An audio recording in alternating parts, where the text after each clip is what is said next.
কুলটিতে Annapurna form নেওয়াকে কেন্দ্র করে লাইনে থাকা মহিলাদের তীব্র ক্ষোভ। অন্নপূর্ণা যোজনার প্রকল্পের ফর্ম সংগ্রহ করতে এসে চরম ভোগান্তির অভিযোগ তুলেন কুলটির বহু মহিলা।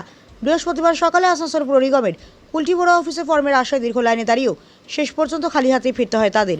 ঘটনাকে কেন্দ্র করে বড় অফিস চত্বরে ক্ষোভ ও বিভ্রান্তির পরিবেশ তৈরি হয়। স্থানীয় সূত্রে খবর, প্রকল্পের সুবিধা পাওয়ার আশায় ভোর থেকেই বড় অফিসের সামনে ভিড় জমাতে শুরু করেন এলাকার মহিলারা। অনেকেই ঘন্টার পর ঘন্টা লাইনে অপেক্ষা করেন। অভিযোগ, পরে তাতে জানানো হয় যে এদিন থেকে আর অফলাইনে ফর্ম বিতরণ করা হবে না, পরিবর্তে অনলাইন পদ্ধতিতে আবেদন করতে হবে। ফর্ম না পেয়ে ক্ষুব্ধ এক মহিলা বলেন, গতকাল আমার মা সারাদিন লাইনে দাঁড়িয়েও ফর্ম পাননি, তাই আজ সকালে এসে লাইনে দাঁড়িয়েছিলাম। পরে বলা হলো অফলাইনে ফর্ম দেওয়া হবে না। আগে যদি এই ঘোষণা করা হতো তাহলে এতক্ষণ দাঁড়িয়ে থাকতে হতো না। এই পরিস্থিতি নিয়ে বিজেপি নেতা টিঙ্কু বর্মা জানান, অন্নপূর্ণা ভান্ডারের অনলাইন আবেদন প্রক্রিয়া চালু হওয়ায় বড় কার্যালয় থেকে অফলাইন ফর্ম বিতরণ বন্ধ রাখা হয়েছে। তার দাবি, রাজ্যের মন্ত্রী ডক্টর অজয় পোদ্দারের নির্দেশে বিজেপি কর্মীরা আবেদনকারীদের অনলাইন ফর্ম পূরণে সহায়তা করেছেন। তবে হঠাৎ নিয়ম পরিবর্তনের খবর অনেকের কাছেই পৌঁছয়নি বলে অভিযোগ। ফলে দূর দূরান্ত থেকে আসা বহু মহিলা হয়রানির মুখে পড়েছেন। প্রশাসনের তরফে স্পষ্ট নির্দেশিকা এবং আগাম প্রচারের অভাবেই এই বিভ্রান্তি তৈরি হয়েছে বলে মনে করছেন আবেদনকারীদের একাংশ। এখন কবে এবং কিভাবে নির্বিঘ্নে আবেদন প্রক্রিয়া সম্পন্ন হবে সেই দিকে তাকিয়ে রয়েছেন কুলটির বাসিন্দারা।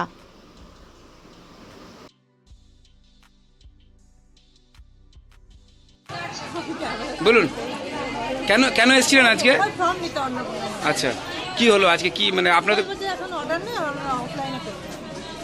তো এই ফর্ম দিকে দুর্ভোগের মধ্যে পড়ছেন, এই বারবার লাইন দিতে হচ্ছে। মানে আজকে কি বললো? ফর্ম কি আর দেওয়া হবে না বলছে?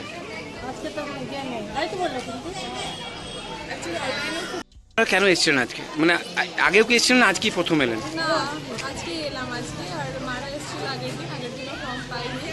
আজকেও আমাদের দাঁড়িয়েছিলাম লাইনে 9টা থেকে 8টা থেকে মেবি দাঁড়িয়ে আছে সবাই।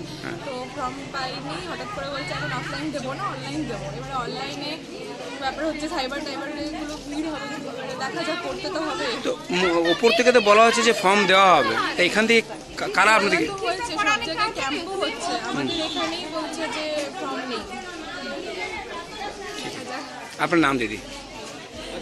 ঠিক, লাইনে দাঁড়িয়ে আছে এবং তারা 3 দিন ধরে ঘুরছে, অনেকে বলছে। তো আজকে কি মানে কি বলছেন তারা? আপনাদেরকে একটা কথা বলি, এটা অন্নপূর্ণা যোজনা, এটা পশ্চিমবঙ্গ সরকারের সব থেকে বড় যোজনা। মাননীয় মুখ্যমন্ত্রী যে কমিটমেন্ট করেছিলেন, সংকল্প যে পত্র থেকে আমাদের যে কমিটমেন্ট ছিল যে আমরা মহিলাদেরকে আত্মনির্ভর করার জন্যে, মা বোনদেরকে আত্মনির্ভর করার জন্য তাদেরকে 3000 টাকা সাহায্য রাশি পাঠাবো। তার জন্যে 3 দিন আগে রবিবার দিন, এই রবিবারে যেখানে মিউনিসিপ্যালিটি বন্ধ থাকে, রবিবার 3 দিন থেকে রবিবার, সোমবার, মঙ্গলবার মেগা ক্যাম্প করা হয়েছিল, অফলাইন মেগা ক্যাম্প, যে পুরো পশ্চিমবাংলাতে। তার এইখানে কুলটি এখন তো বললো অনেকদিন ধরে চলে, হঠাৎ করে চলছে তো 90 দিন চলছে। এত মানুষ ঘুরে যাচ্ছে, এটা আজকে যেহেতু এই যোজনার আজকে প্রকল্পের ঘোষণা হনেওয়ালা আছে, আজকের দিনটা পর্যন্ত এখন পর্যন্ত খবর নেই আমাদের কাছে। ফর্ম দেওয়া হবে? হ্যাঁ, অফলাইনে এখানে আজকে বন্ধ আছে, লেকিন বিকেল থেকে আপনারা অনলাইন দিতে পারেন। আর যারা ফর্ম নিয়ে গেছেন তারা আজকে জমা দিন। এটা না, ফর্ম কি আর দেওয়া হবে? অফলাইনে আর দিতে পারা যায়, আদেশ আসুক। আমরা তো বোর্ডে নেই, ফর্ম দেওয়ার আদেশ যারা বোর্ড চালাচ্ছিল তারা তো নেই এখানে। আমরা তো ডক্টর পোদ্দারজিদের আমরা সেবক আছি, ভারতীয় জনতা পার্টির সেবক আছি। আমাদের মন্ত্রীজি বলেছেন মিউনিসিপ্যালিটি থাকতে মানুষের সেবা করার জন্য, সেই জন্য আমরা দাঁড়িয়ে আছি। মানে আজকে এখন তাহলে অফলাইনে ফর্ম বন্ধ? এখন আমাদের এখানে অফলাইনে এখন বন্ধ আছে। আপনার নাম? আমার নাম টিঙ্কু ভার্মা।